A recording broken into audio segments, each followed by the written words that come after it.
Eu gostaria que você abrisse a sua Bíblia, sentados mesmos, no texto que está em Atos dos Apóstolos, né? Um texto clássico, onde a Sociedade Bíblica do Brasil deu o subtítulo à instituição dos diáconos. Atos capítulo 6.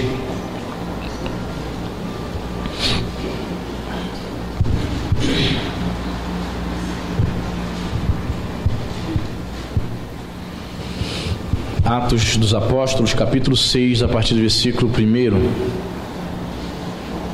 Você achou? Diz assim a palavra de Deus: Ora, naqueles dias, multiplicando-se o número dos discípulos, houve murmuração dos helenistas contra os hebreus, porque as viúvas deles estavam sendo esquecidas na distribuição diária. Então, os 12 convocaram a comunidade dos discípulos e disseram: Não é razoável que nós abandonemos a palavra de Deus para servir as mesas. Mas, irmãos, escolhei dentre vós 7 homens de boa reputação, cheios do Espírito e de sabedoria, aos quais encarregaremos deste serviço. E quanto a nós, nos consagraremos à oração e ao ministério da palavra.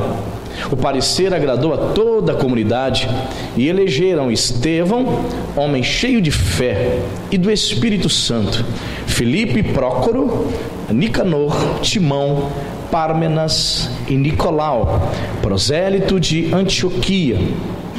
Apresentaram-nos perante os apóstolos, e estes, orando, lhes impuseram as mãos. Amém? Vamos orar? Espírito Santo de Deus, te louvamos, meu Pai, e te engrandecemos nesta noite, onde nosso coração, meu Pai, se alegra, porque, como diz a tua palavra, houve uma necessidade, Senhor, de que diáconos fossem instituídos na igreja primitiva, porque os números de discípulos, meu Pai, crescia o número daqueles que se convertiam ao Evangelho. Meu Deus, obrigado pelas almas que têm chegado a este lugar. Sim, meu Pai, te louvamos, porque nesta noite especial o Senhor está nos dando, Senhor, 2 diáconos, mais 2 diáconos, ó Deus, para serem bênção para esta igreja. Espírito Santo, fala conosco, que nós possamos, meu Pai, através desta palavra, perceber as características, Senhor, as qualificações de diáconos, de homens e de mulheres que se disponibilizam, Senhor, para servirem as mesas, em nome de Jesus. Amém e graças a Deus. Amém? A palavra de Deus é clara, né? Houve um crescimento, o número de discípulos na igreja primitiva aumentou, e quando a igreja começa a crescer, quando as pessoas começam a chegar, quando as famílias começam a chegar, certamente o pastor vai precisar de mais oficiais, né? De diáconos, de mais cooperadores, auxiliares, né? Algumas igrejas chamam de obreiros, né? Nós costumamos chamar os obreiros aqui de auxiliares da casa de Deus, os irmãos que tiram oferta, os irmãos que são voluntários, dando aula na Geração Vida para as nossas crianças. Então é bênção de Deus, né? Porque o apóstolo Paulo vai dizer que quem dá o crescimento à igreja é o próprio Deus. Amém, irmãos? E isso é bênção para nossas vidas. Então, quando percebemos que a igreja está crescendo, que pessoas estão se achegando, estão sendo edificadas, significa que a mão de Deus está sobre este povo, sobre esta comunidade. Amém?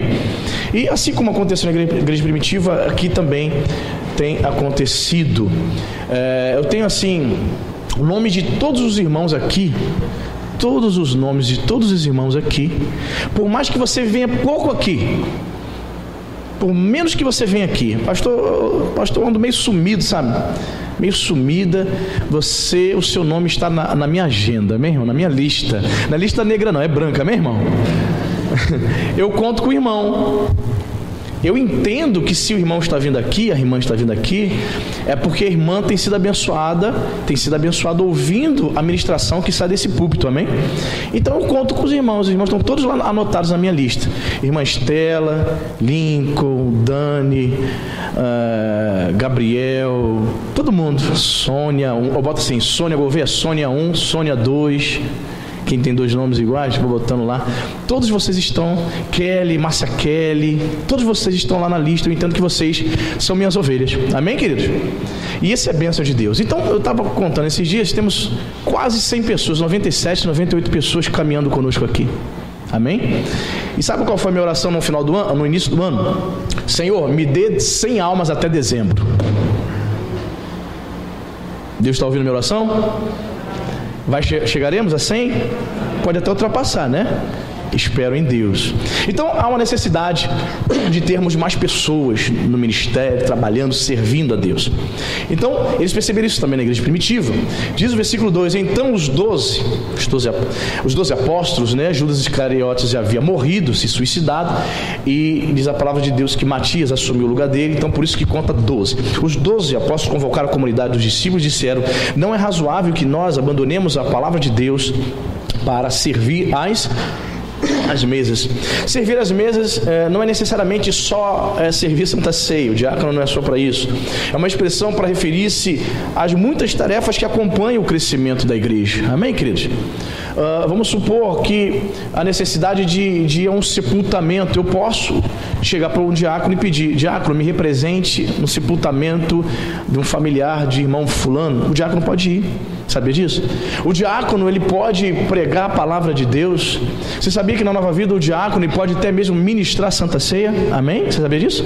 Na Nova Vida, um diácono, uma diaconisa, também pode batizar uma pessoa nas águas. Amém, queridos? Por exemplo, se o próximo batismo eu não quiser batizar as pessoas aqui, eu quiser ficar somente no violão aqui, e eu pedir um diácono para fazer o batismo, o diácono tem essa autonomia. Existem igrejas que o diácono está tomando conta daquela igreja. Então existem muitas tarefas, amém? E conforme a igreja vai crescendo, vai surgindo outras necessidades, e o pastor precisa sim de pessoas para auxiliar esta obra. Então essa expressão servir as mesas refere-se às tarefas, às muitas tarefas que surgem quando a obra de Deus ela cresce. Amém, queridos? E diz aqui a qualificação. Veja o que tem que o diácono, a diaconisa, o que ele precisa ser ou precisa ter na vida dele. Está aqui, ó, versículo 3. Ele diz assim: mas irmãos, escolhei dentre vós 7 homens repita comigo, de boa reputação. Essa palavra no original grego significa literalmente que dê bom testemunho. Olha, a pessoa para exercer o diaconato, e qualquer igreja, mas na Igreja Nova Vida também, obviamente, nós observamos o testemunho.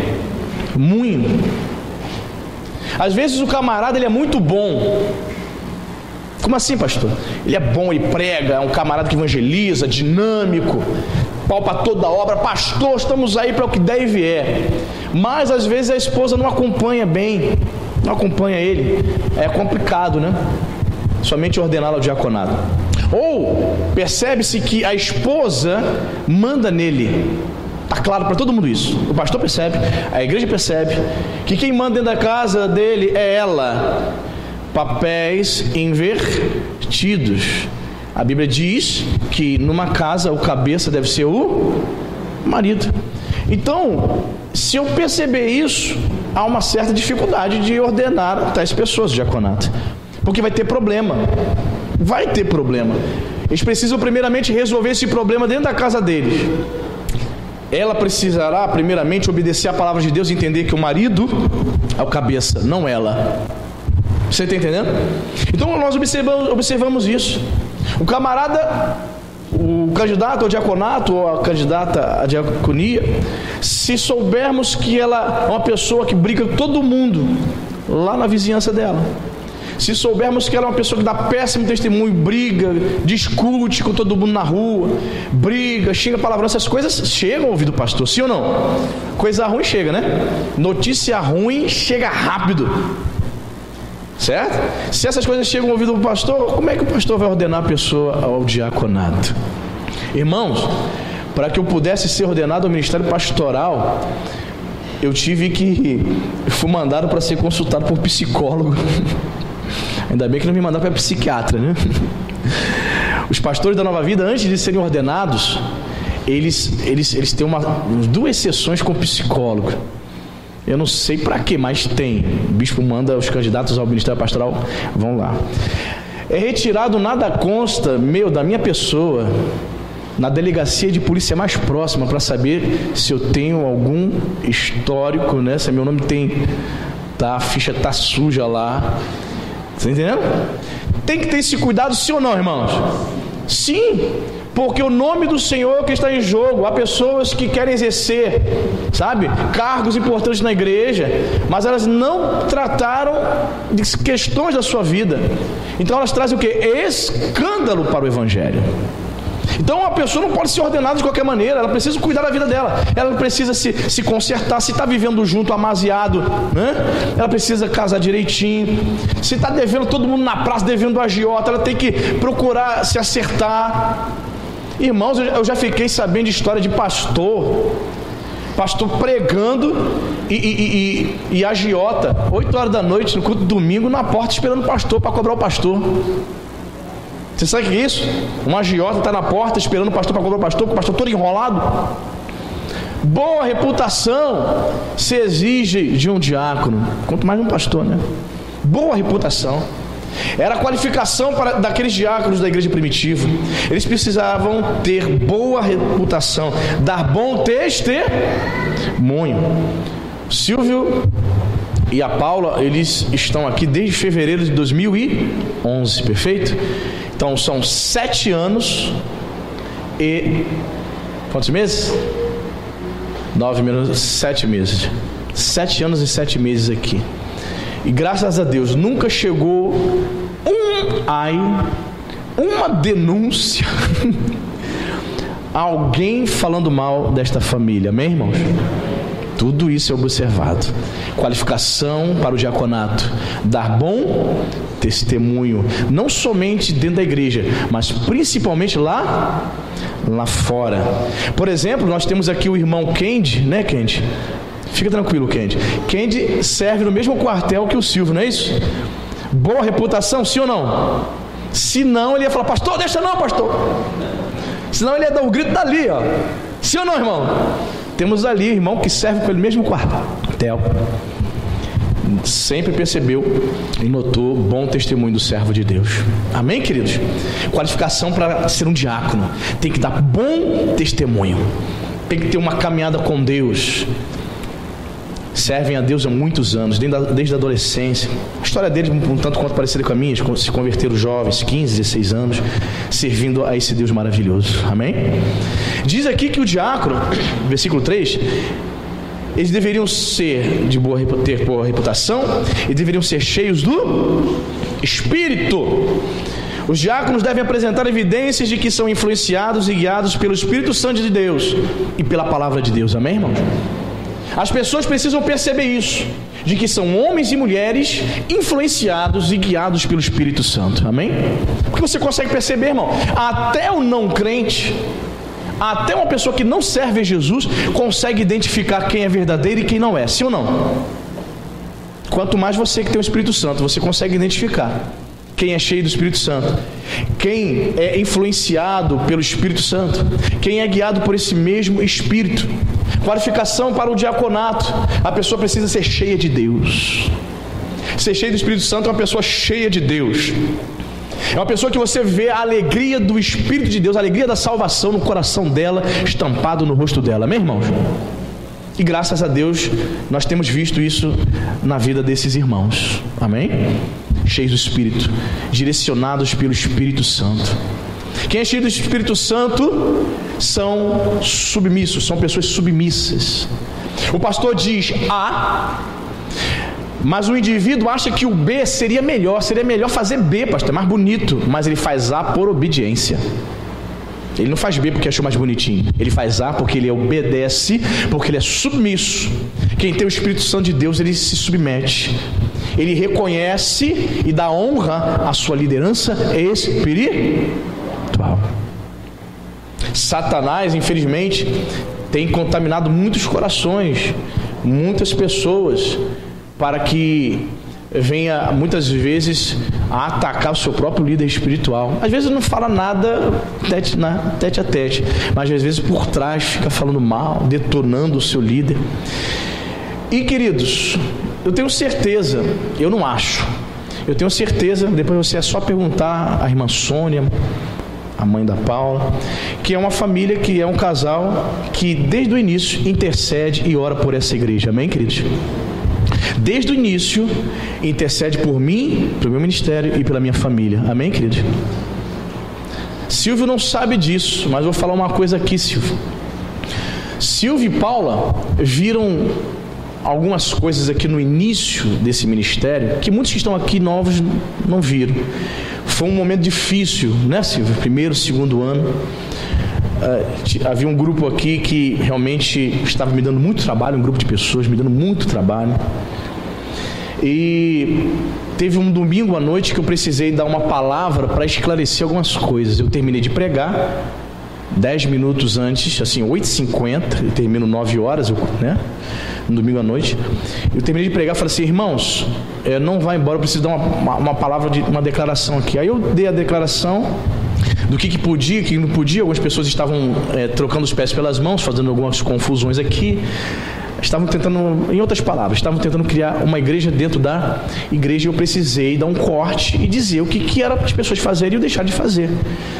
E foi, irmãos, aquele dia para mim foi muito pesado. Foi um peso emocional e espiritual tão grande que eu fui para minha casa, minha pressão subiu naquela noite. Minha pressão foi lá em cima e eu fiquei com a minha cabeça estourando de dor de cabeça por causa da pressão alta. Foi muito difícil para mim aquela noite. Aí eu me lembro que na segunda-feira, o Silvio deve lembrar disso. Na segunda-feira eu tinha que ir para o Rio. Tinha reunião de pastores na terça-feira. E eu tinha aqueles celulares pequenininhos, tipo Nokia. Não tinha essas coisas, Zap, nada disso não. Aí eu me lembro que o Silvio, não sei se você lembra disso, Silvio, de manhã se mandou uma mensagem para mim, lembra disso? Aí eu abri a mensagem, comecei a ler andando na rua, estava no calçadão de Duque de Caxias, eu comecei a ler, foi uma palavra assim de consolo, sabe? Uma palavra dizendo assim: pastor, eu e minha família estamos contigo, desiste não. Foi mais ou menos isso, né? Só sei que eu comecei a chorar no meio da rua, irmão, porque aquela palavra ali foi uma palavra de alento e de consolo, amém, irmão?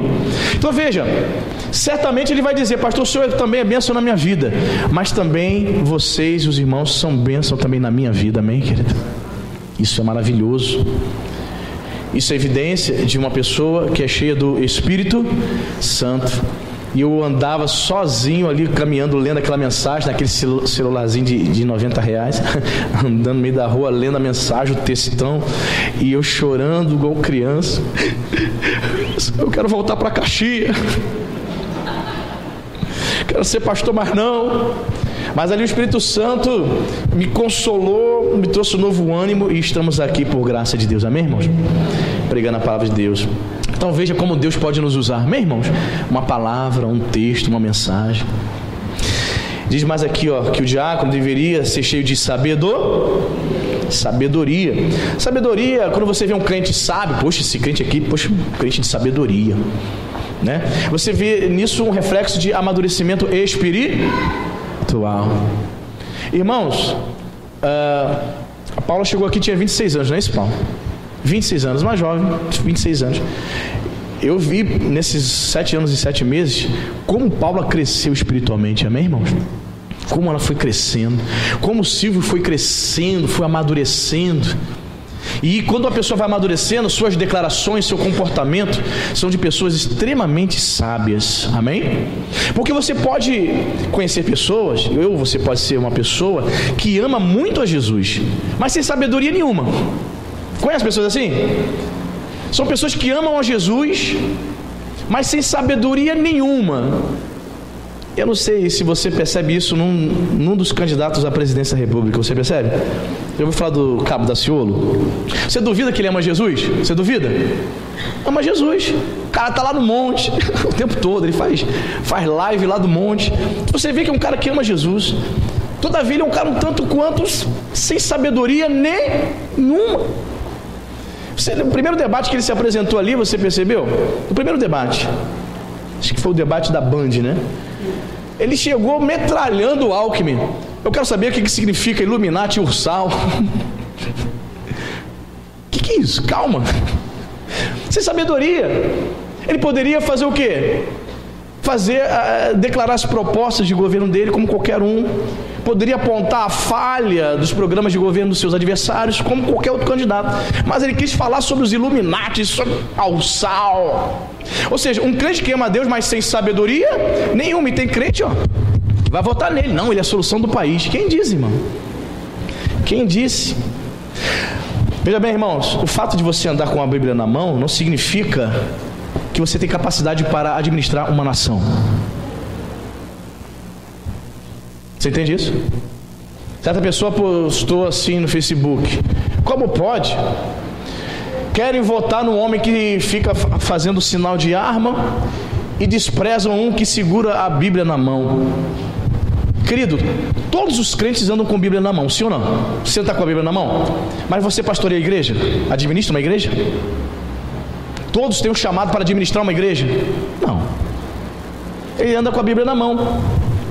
Querido, falta para esse moço, estou falando aqui uma crítica, falando mal, mas falta esse moço o quê? Sabedoria, amadurecimento. É uma boa pessoa, ama Jesus, mas falta-lhe amadurecimento. Assim também muitos cristãos, muitas pessoas estão dentro da igreja, querem cargo, querem chegar na igreja, né? Eu quero ser, eu quero fazer, mas falta-lhe ainda um período de amadurecimento. E aí é que está o X da questão. Nem todos os crentes estão dispostos a sentar e esperar o tempo de amadurecimento para adquirir sabedoria. Estes homens foram escolhidos aqui na igreja primitiva porque toda a comunidade percebia neles que eles eram cheios do Espírito Santo e que eles tinham sabedoria, eram homens experimentados, eram homens que tinham amadurecido na fé. Amém, irmãos? Eu não posso ordenar pessoas, presta atenção nisso, eu não posso ordenar pessoas nas quais eu observo a vida dela e digo assim: será que semana que vem vai estar aqui? Será que mês que vem vai ser membro desta igreja? E em janeiro do ano que vem, 2019, vai continuar aqui nos apoiando nesse ministério? Pessoas inconstantes, será? Só podemos ordenar pessoas sábias, pessoas que amadureceram. Amém? Muito bem, o versículo 4 diz o seguinte: olha o que os apóstolos disseram: e quanto a nós, nos consagraremos à oração e ao ministério da palavra. Ok? Estamos percebendo aqui que os apóstolos, eles definem, né, qual é a maior prioridade no reino de Deus. A prioridade é pregar a palavra. E os diáconos precisam ter essa consciência de que eles são extremamente importantes nessa missão.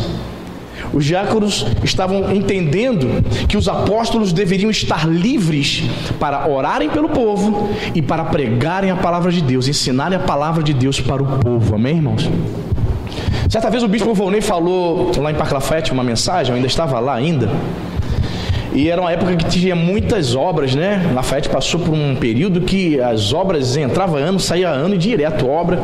E eu me lembro que ele falou isso de púlpito. Ele disse assim: é muito bom fazer obra, a igreja, né, com condições de mudar, de melhorar, mas eu como pastor, na época ele nem era bispo, ele disse assim: eu como pastor preciso tomar o maior cuidado, porque eu vim para cá cedo, aí fico supervisionando a equipe, os pedreiros, sabe? Eu fico ali o dia todo. Se eu não tomar cuidado, eu não paro para orar, eu não paro para preparar uma boa mensagem, para ler as escrituras.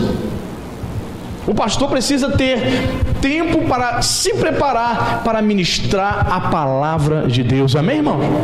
Quanto a nós, olha o que os apóstolos disseram: quanto a nós, vamos nos dedicar à oração e ao ministério da palavra. O pastor precisa se preparar para ensinar o povo de Deus. No meu primeiro ano aqui, eu recebi uma bronca uma bronca santa, né? De um pastor, ele não está nem mais aqui, era um pastor presbiteriano. Primeiro ano que eu cheguei aqui em Araruma, fizemos uma certa amizade. E ele me viu uma vez, ele chegou aqui, ou melhor, ele passou aqui em frente, ele me viu capinando lá fora, sozinho, um sol, não tinha máquina nem nada, não tínhamos condições na época de pagar ninguém para cortar. Logo os primeiros meses, aí eu comecei sozinho a capinar. Aí ele depois me encontrou e falou assim: pastor, eu vi o senhor lá na rua capinando, né? Eu falei: rapaz, eu não tenho condições de ir no momento, primeiros meses, de pagar ninguém para cortar aí, então eu mesmo estava lá. Ele falou: pastor. Aí ele falou assim: pastor, eu ficaria muito mais feliz se eu visse o senhor sentado lá no pátio da igreja, lendo muitos livros, lendo a Bíblia. Aí eu me despertei, comecei a me despertar. De fato, líderes precisam ser separados para ensinar o povo de Deus, para se dedicar ao ministério da palavra. Então os diáconos, eles são como o braço direito do pastor. Muitas vezes eles resolvem algumas questões e para que o pastor tenha a cabeça tranquila para somente ensinar a palavra de Deus ao povo. Amém, irmãos? E o versículo 5 tem mais uma característica aqui de o diácono lá. O parecer agradou a toda a comunidade e elegeram Estevão, homem cheio de fé. Repita comigo: cheio de fé e do Espírito Santo. Amém? Uma pessoa cheia de fé, aqui essa expressão cheio de fé é uma expressão de uma vida em plena comunhão com Deus, ok? Percebe-se que o indivíduo é fiel. É interessante que a palavra fé, no grego, que foi escrito no Novo Testamento, é uma palavrinha chamada pistis. Não é alpiste não, tá? É pistis. Pistis. Aí quando a Bíblia foi traduzida para o português, dependendo do contexto, ele foi traduzido por fé. Em outros textos ele pode ter sido traduzido por fidelidade. Então no grego a palavra pistis é traduzida em português tanto por fé quanto por fidelidade. Veja aqui, percebemos então que a qualificação do diácono, ele precisa ser cheio de fé, ou seja, ele precisa demonstrar fidelidade. O que é uma pessoa fiel? Pessoa que está caminhando ali junto, ombro a ombro com o seu pastor. É uma pessoa que está também auxiliando o pastor, percebendo os problemas da igreja. O pastor não consegue enxergar tudo, né? Não consegue ver tudo. O diácono, ele tem essa liberdade para chegar assim: pastor, aconteceu isso aqui, pastor. Passando para o senhor ficar atento aí. Aconteceu esse problema, isso. Amém? Os diáconos são os olhos do pastor. Assim também como minha esposa, são os meus olhos. Vêm algumas coisas que eu não consigo ver. Percebe? Auxilia, ajuda. Qualificação do diácono: eram pessoas cheias de fé, pessoas cheias de fidelidade. Fidelidade ao ministério. Amém, querido? Fidelidade ao ministério. Vestir a camisa, sabe? Camisa Nova Vida. A pessoa congrega Nova Vida, mas ela só vai fazer declarações de amor para a Igreja Batista? Tem lógica isso? Não. Não estou dizendo que a pessoa não pode ir na Igreja Batista, não pode fazer qualquer tipo de declaração. Mas o normal, se eu estou na Nova Vida, eu vou falar da Nova Vida. É a igreja que eu vou. É a igreja que eu congrego. É a igreja na qual estou recebendo palavra, onde os meus irmãos estão ali. Então eu vou postar coisa da minha igreja, vou compartilhar a palavra do meu pastor. Fidelidade. Ombro a ombro, estamos juntos. Como dizem os jovens, né? Juntos e misturados, não é isso, irmão? Pois é. Percebe-se nos diáconos que esses diáconos aqui, esses homens que foram escolhidos, eram pessoas cheias de fé, eram pessoas que eram fiéis aos apóstolos.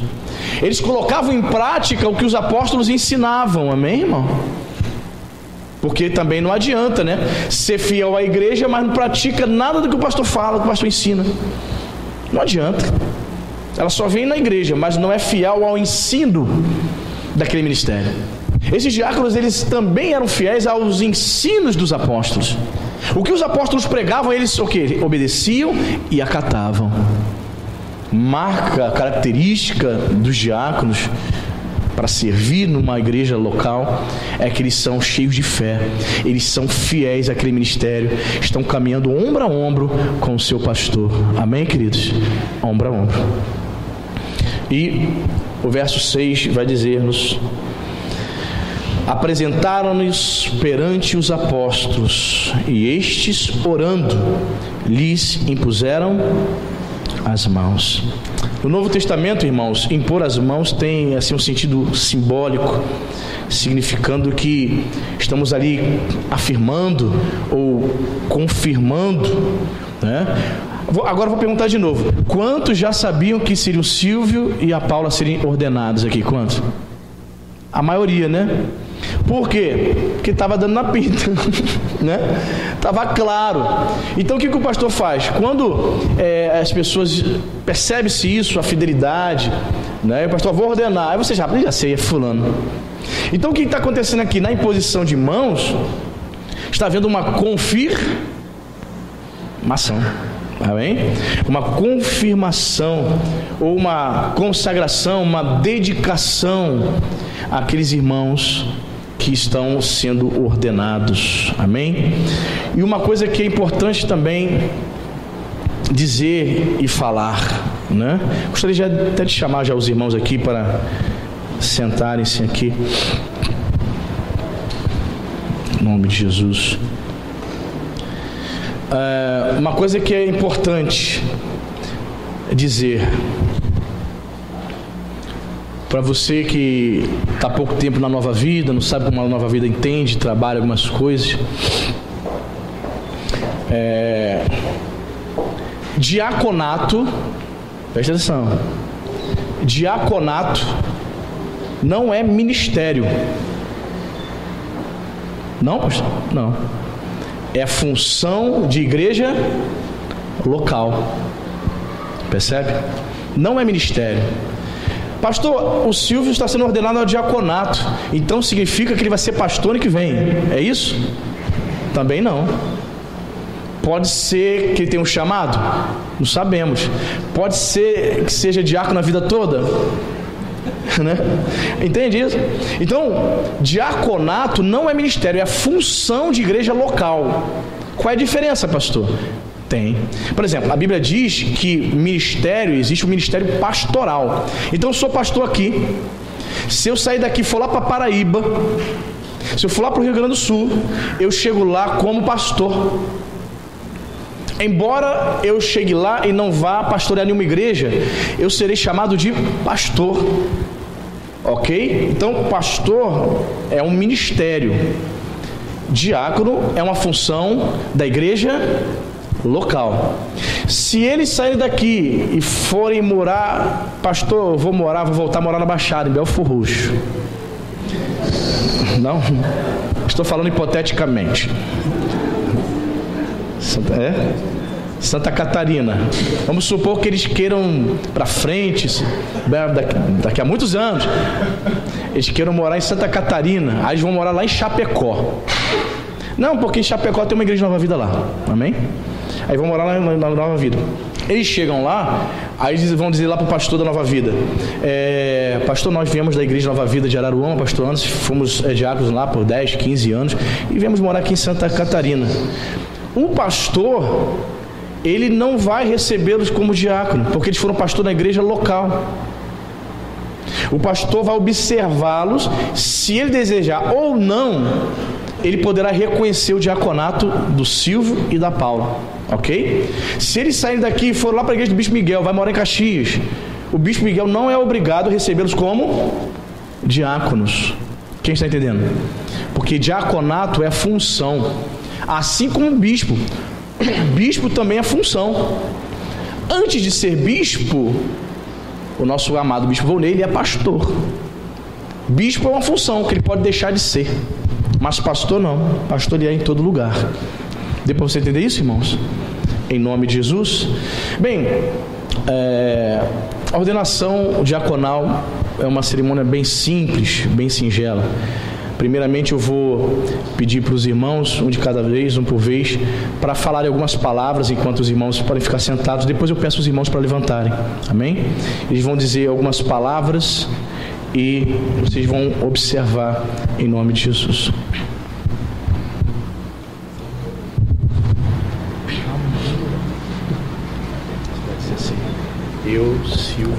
Eu, Silvio, assumo todas as responsabilidades a mim confiadas na função diaconal. Declaro declaro fidelidade e submissão à liderança desta igreja. Para isto empenho a minha fé e palavra. Para isto empenho a minha fé e palavra. Amém. Amém. Silvio, eu, pastor Anderson, na qualidade de pastor desta igreja, te ordeno a função diaconal na Igreja de Nova Vida de Araruama. Amém?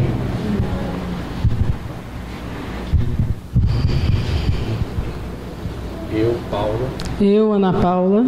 Assumo todas as responsabilidades. Assumo todas as responsabilidades. A mim confiadas. Na função diaconal. Declaro fidelidade e submissão à liderança desta igreja. Para isto empenho minha fé e palavra. Amém. Ana Paula, eu, pastor Anderson, na qualidade de pastor desta igreja, te ordeno a função diaconal na Igreja de Nova Vida de Araruama. Amém? Glória a Deus. Gostaria que a igreja ficasse de pé, estendesse as suas mãos em direção aos amados. Amém? Estaremos orando pela vida deles. Gostaria de chamar a Cíntia também para me ajudar em oração aqui. Senhor Deus e Pai, em nome de Jesus, a Tua palavra diz, meu Senhor, que os primeiros diáconos receberam, Senhor, a imposição de mãos. Ali, Senhor, eles estavam sendo consagrados, ó Deus, para servirem as mesas, para serem, Senhor, bênção, instrumento, meu Pai, meu Deus, para aquela comunidade. Meu Deus, também eu oro, Pai. Também, Senhor, eu te peço que a Tua graça, Senhor, a unção do Teu Espírito, meu Senhor, esteja com os Teus servos, com os Teus filhos, para serem, Senhor, instrumentos, Senhor, vasos de honra para esta igreja, assim como eles têm sido desde o início, Senhor. Meu Deus, que muitas almas, meu Senhor, venham ser edificadas, que muitas famílias, meu Senhor, venham ser ricamente abençoadas através, meu Senhor, do serviço, através, Senhor, da dedicação dos Teus filhos. Abençoe, Senhor, este casal, acrescenta, Senhor, graça dia após dia, dê, Senhor, a eles sabedoria, sim, Senhor, entendimento em todas as coisas, para serem, Senhor, meu Pai, profetas, para serem, Senhor, instrumentos de Deus. Sim, meu Senhor, meu Deus, que a vida deles possa ser um reflexo da Tua glória, em nome de Jesus. Abençoe, Senhor, esta família, seu casamento, Senhor. Meu Deus, nós consagramos, nós ordenamos, meu Senhor, a função diaconal, os Teus servos, com a Tua bênção, com a Tua graça, no nome de Jesus. Amém e graças a Deus. Que a igreja diga amém. Amém. Vamos aplaudir o nome do Senhor. Aleluia. Glória a Deus. Bendito seja o nome de Jesus.